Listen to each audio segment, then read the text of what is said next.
काका उठकर बैठ गए और बैठे बैठे ही भैंस के पेट पर हाथ फेरने लगे।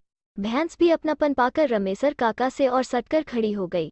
रमेसर काका को लगा कि शायद भैंस को मच्छर लग रहे हैं, इसलिए बैठ नहीं रही है और बार बार पूंछ से शरीर को झाड़ रही है।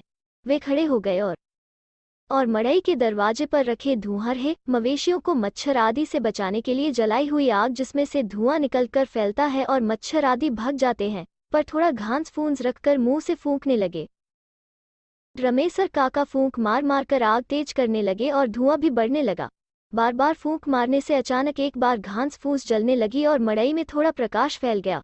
उस प्रकाश में अचानक रमेसर काका की नज़र उनकी बसखटिया पर पड़ी। अरे, उनको तो बसखटिया पर एक औरत दिखाई दी। उसे देखते ही उनके पूरे शरीर में बिजली कौंध गई और इसके साथ ही आकाश में भी बिजली कड़की और एक तेज प्रकाश हुआ। रमेसर काका डरने वालों में से तो नहीं थे, पर पता नहीं क्यों उनको आज थोड़ा डर का आभास हुआ। पर उन्होंने हिम्मत करके आग को और तेज किया और उस पर सूखा पुआल रखकर पूरा अंजोर प्रकाश कर दिया। अब उस पुआल के अंजोर में वो महिला साफ नजर आ रही थी। अब रमेसर काका उस अंजोर में उस औरत को अच्छी तरह से देख सकते थे। रमेसर काका ने धुआंधार के पास बैठे बैठे ही जोर की हाँक लगाकर पूछा, कौन है वहाँ? पर उधर से कुछ भी प्रतिक्रिया न पाकर वे सन्न रह गए। उनकी समझ में कुछ भी नहीं आ रहा था कि अब क्या करना है। वे मन ही मन कुछ बुदबुदाए और उठकर खड़े हो गए। उनके पैर न आगे अपनी खाट की ओर ही बढ़ रहे थे और न ही मड़ई के बाहर ही।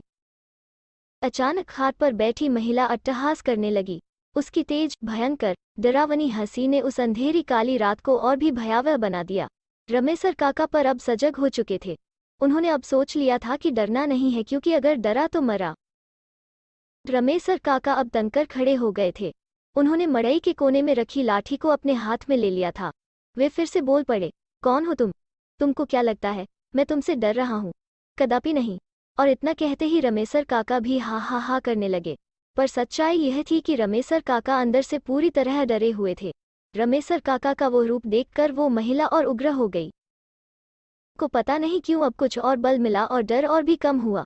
वे बोल पड़े, बता, क्या करेगी तू मेरा?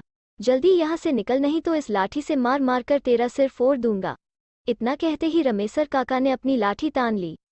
रमेसर काका अब लाठी पर अपने शरीर को टिका दिए थे और दिमाग पर जोर डालकर यह सोचने की कोशिश करने लगे कि यह कौन है, और अगर पहचान की है तो यह चुड़ैल के रूप में भयंकर विकराल चेहरे वाली क्यों है?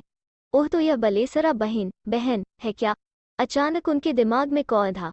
नहीं, बलेसरा बहन नहीं हो सकती। उसे तो मरे हुए 2500 साल हो गए। अब रमेसर काका अपने अतीत में जा चुके थे।